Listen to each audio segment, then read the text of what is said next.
అవును.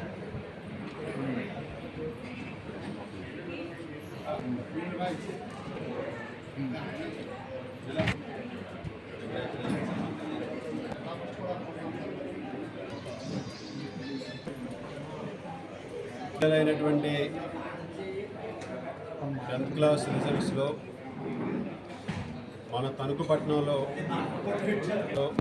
ఇటు ప్రైవేటు పాఠశాలలోనూ కూడా మన విద్యార్థులు అత్యుత్తమమైనటువంటి ప్రతిభను కనపరిచి మంచి మార్కులు సాధించి ముఖ్యంగా ప్రభుత్వ పాఠశాలల్లో రిజల్ట్స్ అన్నీ కూడా అద్భుతమైనటువంటి రిజల్ట్స్ని సాధించడం, వారందరినీ కూడా ముఖ్యంగా ఈరోజు ఎవరైతే ప్రభుత్వ పాఠశాలలో చదువుకుని 590 మార్కుల వరకు కూడా సాధించినటువంటి వారు ఈరోజు మన తణుకు బాయ్స్ హై స్కూల్లో 587 మార్కులు 600కు గాను సాధించి ఈరోజు మన డివిజన్లోనే ఫస్ట్ సాధించినటువంటి అమ్మాయి కావ్యశ్రీకి ముఖ్యంగా శుభాకాంక్షలు తెలియజేసుకుంటూ, అలాగే ఇతర విద్యార్థులందరికీ కూడా శుభాకాంక్షలు తెలియజేసుకుంటున్నాను. అలాగే ఈరోజు మన తణుకుపట్నంలో రూట్స్ స్కూల్కి సంబంధించి విద్యార్థిని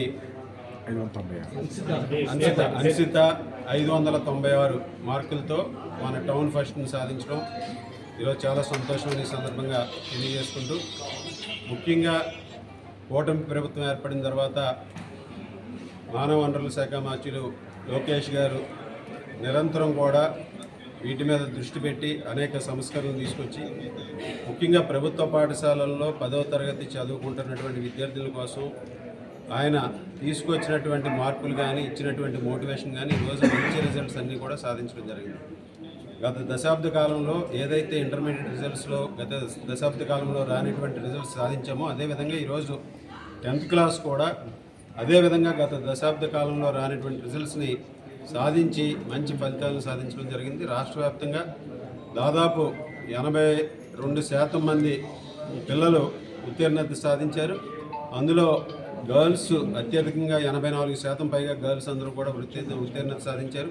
అలాగే 78% బాయ్స్ అందరూ కూడా ఉత్తీర్ణత సాధించారు. ఈ విధంగా ప్రతి ఒక్కరూ కూడా ఉత్తమ ప్రతిభను కనపరిచారు. ఈరోజు అనేక సంస్కరణలు ప్రభుత్వం తీసుకొచ్చింది.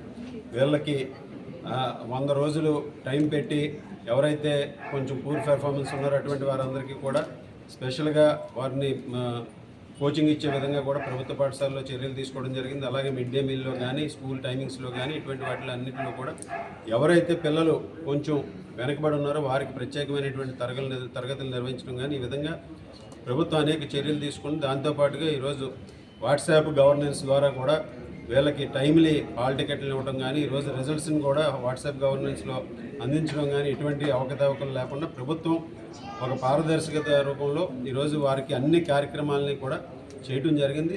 ఇదంతా కూడా ఈరోజు ప్రతి ఒక్కరూ కూడా ఆలోచించాలి.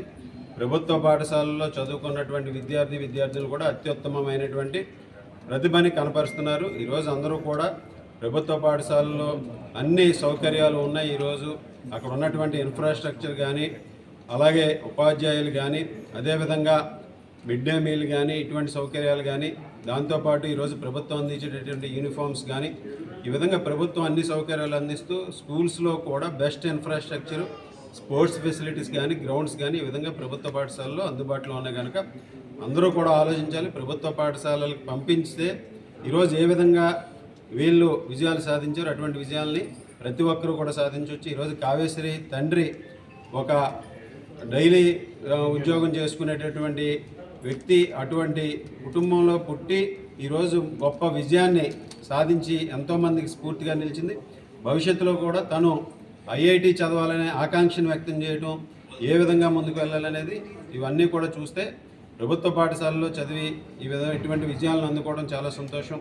అలాగే మన తణుకులో ఉన్నటువంటి ప్రైవేటు పాఠశాలలో కూడా సాధించినటువంటి విజయాలను కూడా మనం ఒకసారి పరిగణలోకి తీసుకుని వారికి కూడా శుభాకాంక్షలు తెలియజేయాలి. ఈరోజు అన్ని పాఠశాలలను కూడా ఒక క్రమశిక్షణతో అందరికీ కూడా అటు ప్రైవేటు ఇటు ప్రభుత్వ పాఠశాలలో మంచి రిజల్ట్స్ సాధించడం మరొకసారి అభినందనలు శుభాకాంక్షలు తెలియజేస్తున్నాను.